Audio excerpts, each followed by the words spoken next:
Basically, we are living in the world, and we are living in the midst of an anti-racist revolution, says Ibram X. Kendi.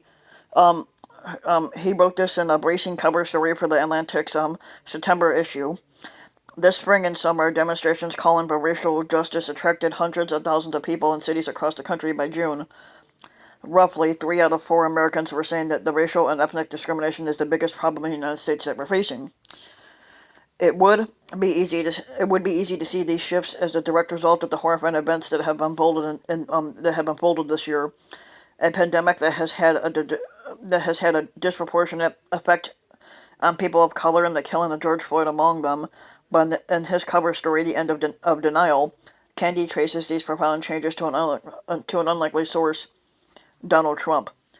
The fake president, Candy writes, has held up a mirror to American society, and it has reflected back a grotesque image that many people had until now refused to see. An image not just of the racism still coursing through the country, but also of the reflex to deny that reality. Though it was hardly his intention, no fake president has caused more Americans to stop denying the existence of racism than Donald Trump himself. Ironically, then, um, a fake president whose undisguised racism has shaped his politics and his policymaking has created an opportunity rare in the history of the United States, a chance to end that long history of denial and acknowledge that our systems are infected by racist ideas. Americans now face a momentous choice, as Kendi asks in his essay. Will we decide will we decide that the big problem of racism is too massive to solve?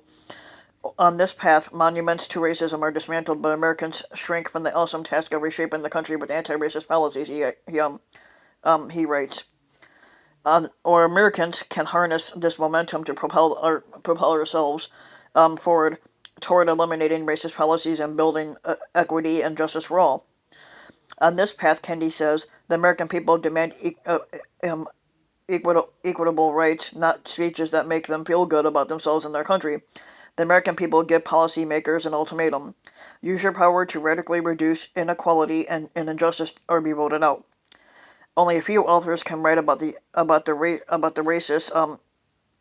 of racist thoughts and the promise of an anti-racist future as authoritatively as Kendi has. The director of the Boston University Center for Anti-Racist Research, the author of the best-selling book How to Be an Anti-Racist, and a contributing writer at the Atlantic. That's Kendi here.